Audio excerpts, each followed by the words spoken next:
जुलाई।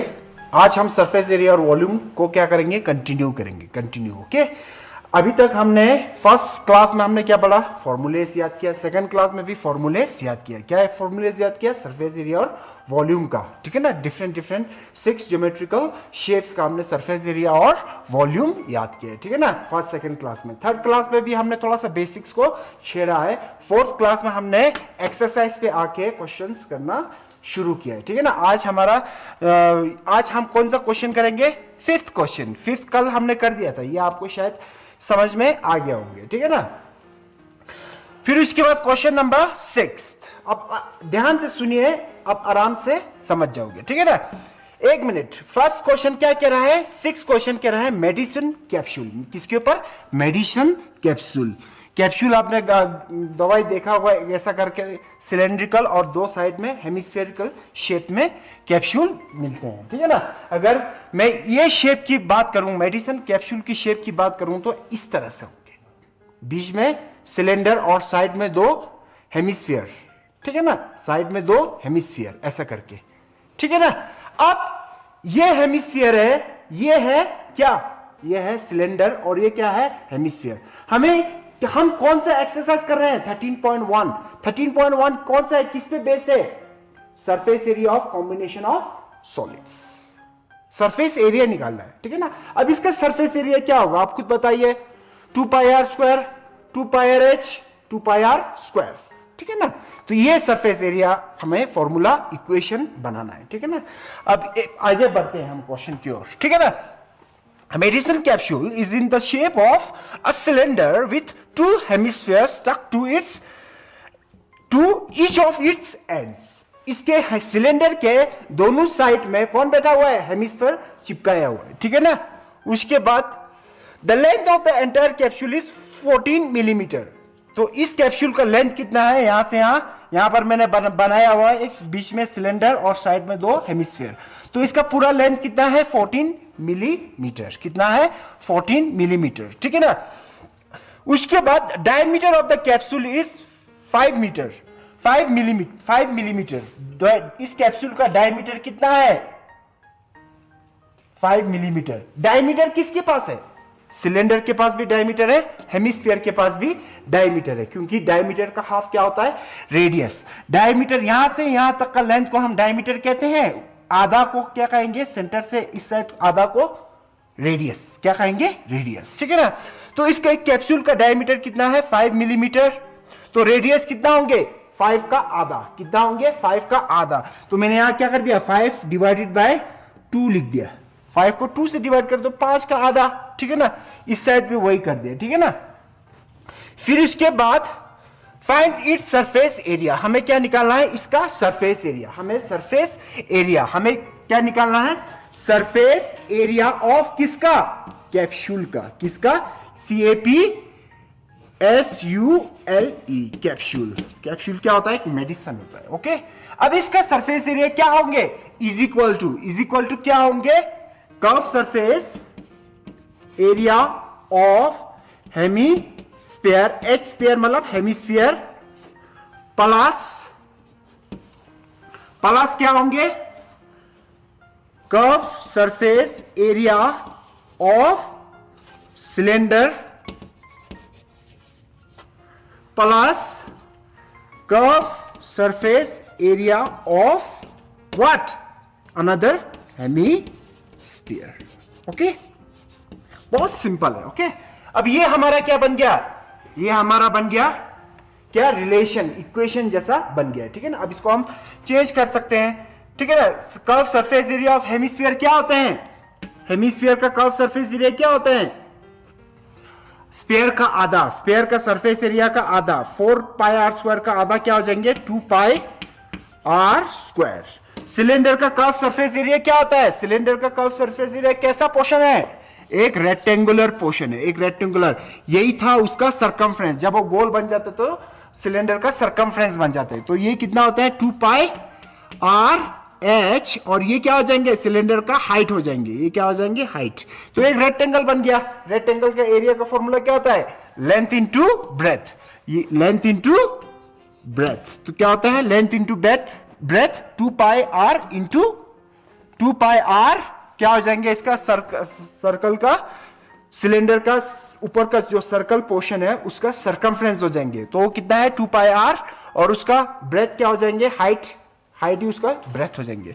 तो इसका curve surface area क्या हो जाएंगे, तो यही पोर्शन तो ऐसा करके गोल बन जाते हैं ना सिलेंडर में, तो इसका कर्व सरफेस एरिया क्या हो जाएंगे 2 पाई आर एच। सिलेंडर का कर्व सरफेस एरिया क्या हो जाएंगे 2 पाई आर एच, ठीक है ना।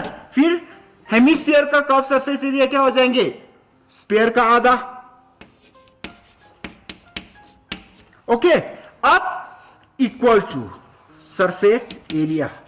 ओके, सरफेस एरिया अब हमें इसमें पुट करना है। कर्व सरफेस एरिया क्या है 2 pi r square plus 2 pi r h, curved surface area of cylinder, plus 2 pi r square, ठीक है ना।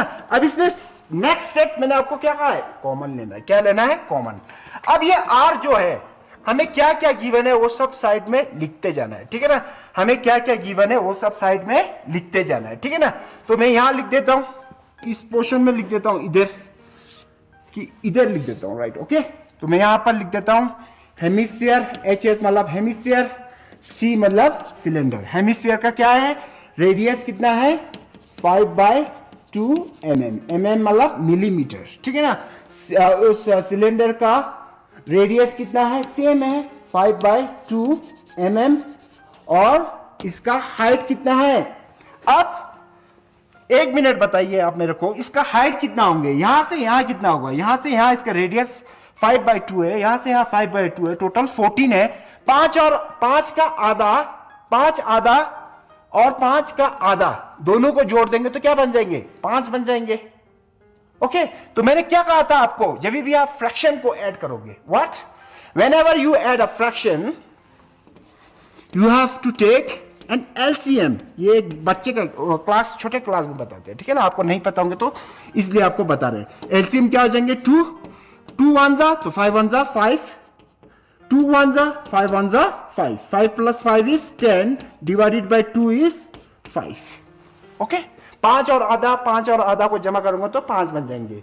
100 और आधा को जमा करूंगा तो 100 बन जाएंगे, ठीक है ना। ओके, ये कंफ्यूज नहीं है। तो ये दोनों को प्लस करके कितना है 5, टोटल है 14, 14 minus 5 is how much 9 millimetre. इसका क्या हो जाएंगे, हाइट। तो सिलेंडर का हाइट कितना हो जाएंगे, हाइट को मैं स्मॉल एच से लिख रहा हूं, ये कितना हो जाएंगे 9 मिलीमीटर। ओके, अब इसे पुट कर देना, सब कुछ हमें पता है, आर भी पता है, ये किसका हेमिस्फीयर का आर कितना है 5/2, सिलेंडर का आर भी सेम है 5/2, ये एच अभी निकला 9, ऐसा करके इसमें वैल्यू पुट करना है, ठीक है ना। अब क्या करना है, next thing what you have to do, next thing you have to take a common. So why if you take a common, अगर आप कॉमन लोगे तो क्या होंगे, आपको कैलकुलेशन करने में आसानी हो जाएंगे, ठीक है ना। नहीं तो आप इसमें वैल्यू पुट करो, फिर बहुत लंबा चौड़ा आपको मल्टीप्लाई ऐसा करते रहना पड़ जाएंगे, ठीक है ना। तो हमें क्या करना है, कॉमन लेना है। कॉमन क्या ले सकते हैं, सभी में से 2 को कॉमन ले सकता हूं, चलो भाई 2 को बाहर निकल जाओ, पाई को भी कॉमन ले सकता हूं, हाँ भाई पाई भी बाहर निकल जाओ, यहां से एक आर, इसमें 2 आर है, एक तो कॉमन आ जाएंगे और आर कॉमन आ जाएंगे, और एच कॉमन आएंगे नहीं आएंगे, ठीक है ना। तो ऐसा करके यहां पर क्या बचे हैं, एक आर तो बचा हुआ है, कॉमन में तो एक ही आर गया है, प्लस इसमें से आर और आर बाहर चले गया तो यहां बचा हुआ है एच, प्लस यहां पर एक आर बाहर चले गया, अंदर एक ही बचा हुआ है। ऐसा करके इसको सिंप्लीफाई कर दीजिए, 2 पाई आर, पहले ब्रैकेट को सॉल्व करना है, ये सबको प्लस करने से कुछ हो रहा है, हाँ भाई एक आर और एक आर को जमा करूंगा तो 2 आर, ये कितना हो जाएंगे 2 आर प्लस एच तो प्लस नहीं होंगे इसके साथ, ठीक है ना। अब इसमें वैल्यू पुट कर देना है आपको, इसमें वैल्यू जब मैं पुट करूंगा तो 2 × 22 divided by 7 into radius is how much, radius is 5/2, radius is 5 divided by 2 bracket 2 into r is how much, r is 5/2 plus h is how much 9, 2 1 जा, ये मल्टीप्लाई में ऐसा कट हो जाता है ना, नीचे वाला पोर्शन और ऊपर वाला, ठीक है ना। अब यहां से 2 1 2 और 1 2 को कट दो, यहां क्या बच गया 22 5 जा 110 डिवाइडेड बाय 7 ब्रैकेट 5 प्लस 9। इसको सॉल्व कर देना है। 5 प्लस 9 कितना होता है 14। इसको मैं यहीं से मिटा दे रहा हूं, ठीक है ना। 5 प्लस 9 को मैं शॉर्ट में लिख रहा हूं यहां पर 14। 7 1 जा 7 2 जा, तो यहां क्या बच गया, इधर बच गया हमारा 110 इंटू 2। कितना बच गया 110 इंटू 2। यहां 7 1 जा 7 2 से कट हुआ ना, यहां 2 बचा हुआ ना। 110 2 जा 220। How much 220। This is our answer. But what we are finding, we are finding area. So area is square. What square, हर चीज हमें मिलीमीटर में दिया हुआ है, तो मिलीमीटर का स्क्वायर। क्या हो जाएंगे यहां पर यूनिट, मिलीमीटर का स्क्वायर। ओके, अब हम आगे बढ़ते हैं, ठीक है ना। क्वेश्चन नंबर 7 एक्सरसाइज 13.1, ठीक है ना। Chapter 13 surface area and volume, ठीक है ना। अब ये हम फर्स्ट एक्सरसाइज पे ही है, ठीक है ना। अब इसमें 7th क्वेश्चन हम करेंगे, ठीक है ना।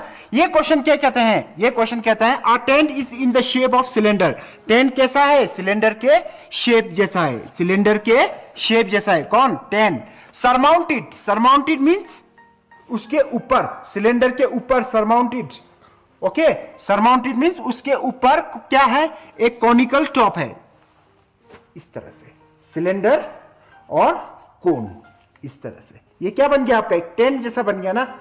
चांगथंग जैसा जगह में इस तरह का टेंट देखा हो गया आपने, ठीक है ना। तो ये हो गया क्या, टेंट।